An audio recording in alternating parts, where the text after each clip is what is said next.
The year is 410 AD. Roman legions, once masters of Britannia, have departed. They leave behind a power vacuum. Into this void, steppe warrior peoples from across the North Sea, the Angles, Saxons and Jutes. These Germanic tribes, hailing from present-day Denmark and northern Germany, were drawn by the promise of land and riches.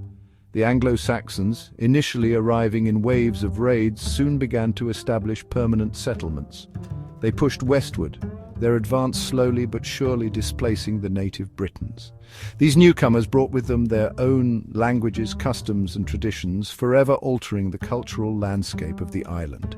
This period, spanning the 5th and 6th centuries, marks the genesis of England. From the blending of Anglo-Saxon and British traditions, a new culture would emerge. The seeds of English language, law and identity were sown during this tumultuous era. As the Anglo-Saxons spread across the island, they established a patchwork of independent kingdoms. 7 prominent kingdoms emerged, forming what historians call the Heptarchy: Northumbria, Mercia, East Anglia, Essex, Kent, Sussex and Wessex. Each kingdom, ruled by its own king, vied for power and influence. Wars and alliances were commonplace as these nascent English kingdoms jostled for supremacy. Mercia, strategically positioned in the heart of England, rose to prominence under powerful rulers like Penda and Offa. Offa's dyke, a massive earthwork barrier built to demarcate the border with Wales, stands as a testament to Mercian might. In the south, the kingdom of Wessex gradually expanded its influence.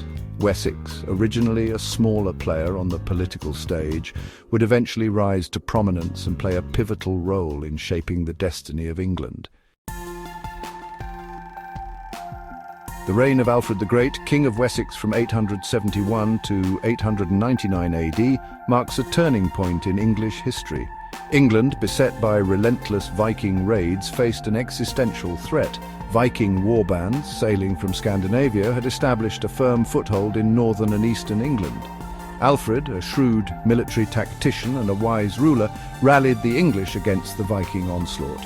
He reorganized the English army, building a network of fortified towns called burhs to defend against Viking incursions. Alfred's victory at the Battle of Edington in 878 AD checked the Viking advance and secured the survival of Wessex. But Alfred's legacy extends far beyond his military exploits. He is also remembered as a patron of learning and a promoter of English language and culture. His reign saw a flourishing of literature and scholarship, laying the foundation for a unified English identity. Section 4. Life in Anglo-Saxon England. Society, culture and beliefs. Daily life in Anglo-Saxon England revolved around the rhythms of agriculture. The vast majority of people were farmers living in small villages scattered across the countryside. They toiled the land, raising crops and livestock to sustain their families and communities. Anglo-Saxon society was rigidly hierarchical. At the top stood the king, surrounded by his thanes or nobles.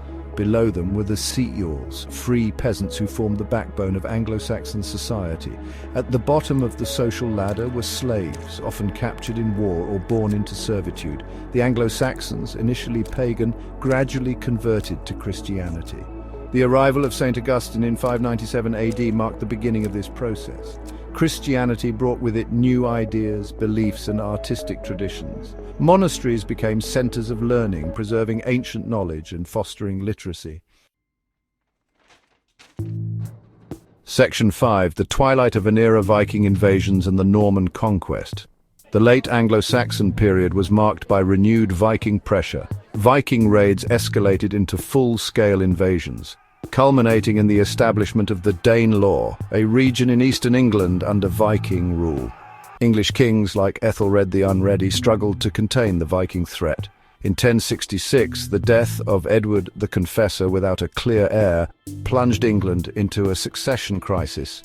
Harold Godwinson, a powerful English earl, claimed the throne, but his claim was challenged by 2 formidable rivals: Harold Hardrada, King of Norway, and William, Duke of Normandy.